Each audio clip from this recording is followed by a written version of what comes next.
बहुत समय पहले एक छोटे से गांव में एक साधारण किसान मोहनलाल अपनी पत्नी कमला और दो बच्चों के साथ रहता था। मोहनलाल अपने ईमानदार स्वभाव और मेहनती जीवन शैली के लिए पूरे गांव में जाना जाता था। वह अपने छोटे से खेत में काम करता था, जो उसकी जीविका का एकमात्र साधन था। गांव के लोग मिलजुल कर रहते थे, लेकिन वहां का जमींदार ठाकुर जगदीश लालची और क्रूर था। वह गांव के गरीब किसानों पर ऊंचा कर लगाता और जो लोग समय पर कर नहीं चुका पाते, उनकी जमीन छीन लेता।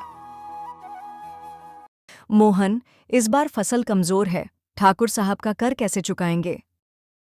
कमला, सच्चाई और मेहनत से बड़ा कोई धन नहीं।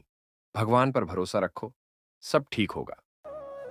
ठाकुर जगदीश के कारिंदे गांव में घूम घूम कर इकट्ठा करते। वह गरीब किसानों को डराते और धमकाते थे। एक दिन ठाकुर का आदमी बलराम मोहनलाल के पास आया। मोहनलाल, कर चुकाने की आखिरी तारीख आ गई है। अगर पैसे नहीं दिए तो तुम्हारी जमीन छीन ली जाएगी। कर चुकाना मेरी जिम्मेदारी है, लेकिन समय चाहिए। भगवान ने चाहा तो मैं जरूर चुकाऊंगा। बलराम गुस्से में चला गया और ठाकुर से जाकर शिकायत की। गांव के सभी किसान परेशान थे।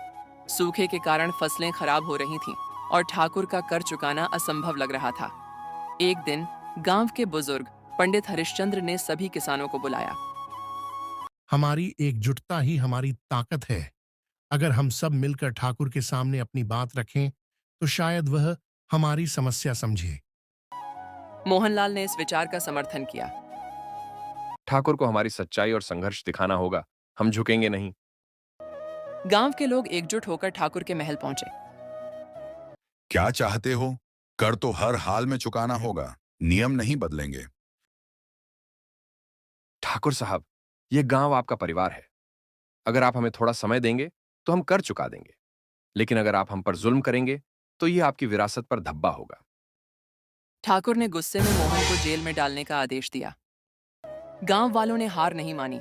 उन्होंने ठाकुर की क्रूरता के खिलाफ आवाज उठाई। मोहन को छोड़ दो ठाकुर साहब, वह निर्दोष है। ठाकुर ने उनकी बात अनसुनी कर दी, लेकिन मोहन का साहस गांव वालों में एक नई ऊर्जा भर रहा था। एक दिन गांव के पास एक संत आए। उन्होंने गांव की समस्या सुनी और मोहन से मिलने की इच्छा जताई। सच्चाई और साहस का मार्ग कभी आसान नहीं होता, लेकिन अंत में जीत उसी की होती है जो अपने सिद्धांतों पर अडिग रहता है।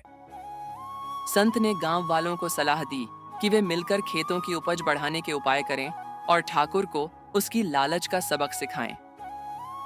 संत की सलाह मानकर गांव वालों ने एकजुट होकर काम करना शुरू किया।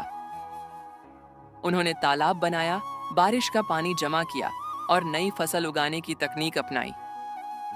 कुछ ही महीनों में उनकी मेहनत रंग लाई। गांव के लोगों ने मिलकर इतना अनाज उगाया कि वे न केवल ठाकुर का कर चुका सके, बल्कि खुद के लिए भी पर्याप्त बचा लिया।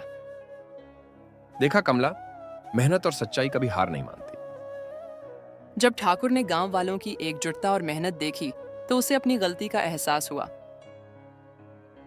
मुझे माफ कर दो, मैं लालच और क्रोध में अंधा हो गया था। अब मैं गांव की भलाई के लिए काम करूंगा। मोहन और गांव वालों ने उसे माफ कर दिया, लेकिन एक शर्त रखी। अगर आप सच्चाई और न्याय का पालन करेंगे तो हम आपको अपना नेता मानेंगे। ठाकुर ने यह वादा किया और गांव की भलाई के लिए काम करना शुरू किया। गांव में खुशहाली लौट आई। मोहन और गांव वालों ने मिलकर दिखा दिया कि सच्चाई और मेहनत से बड़ी कोई ताकत नहीं।